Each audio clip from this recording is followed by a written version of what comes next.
of DC here with Drew, the moderator from Tubefilter, that did this amazing panel. First and foremost, Fun Brothers and I were talking earlier on camera. Thank you so much for having this panel, for really bringing a topic that has been kind of on the inside of YouTube partners out into such a public forum to be discussed and open. Well, you know, thank you. This was a panel that had a long time coming. I think a lot of YouTubers really wanted to start talking about this, and I think it's really important. I think we needed to start being able to be comfortable talking about views, subscribers, and their implications, especially when it comes to creative marketing techniques. Yeah. So I think we had a really great discussion, though I think maybe this might be the first half of a two-part. Right, I really hope that this is not the last time we talk about any of these issues.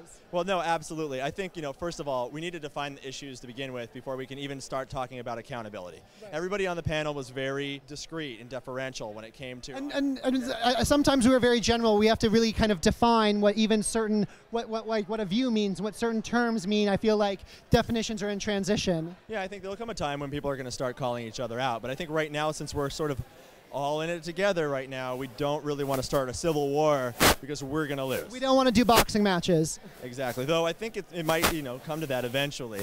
Yeah. You know, I think that a lot of really interesting concepts came up, and it really depends on how you view content and how you understand how the viewership represents the quality of the content. Because as the panel showed, and also the questions from the audience, viewership numbers do influence the way that you perceive content, and that is something that will be continually exploited, especially since people are influenced by their peers, and that number is an influence metric. So I really think that this is just the beginning of a conversation that we need to evolve to understand really how do we universally qualify content, and if that's something that is even necessary. Is there anything we didn't get to the panel that you would have liked to have seen us get to, or the things that, you know, stick out in your mind now for the next time we're going to touch on these topics? Well, you know, I really wanted to get into some of the non-monetary type of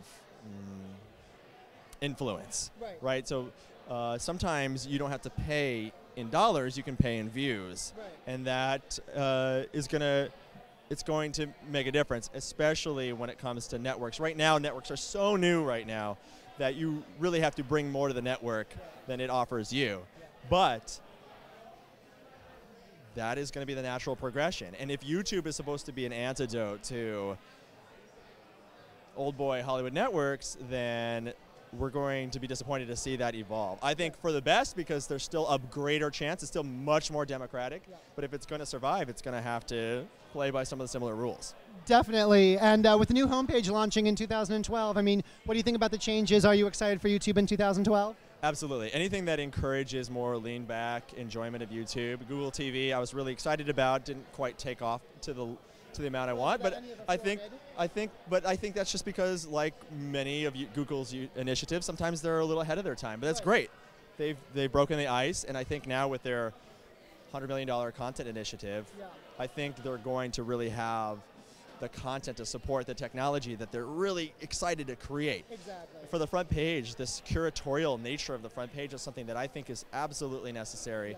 It's going to de-emphasize the metric, and it's going to provide a better quality of the type of content, which I think YouTube wants, and I think that's what the viewers want, and I think everyone's going to benefit from it. So I'm very excited about it. Very cool. Well, thank you so much, Drew. And once again, thank you, Tubefilter, for having these panels and these events and inviting me and all of you along the way to come and experience this. It was super fun, and we'll see you next time. Thank you so much. Bye-bye, everybody.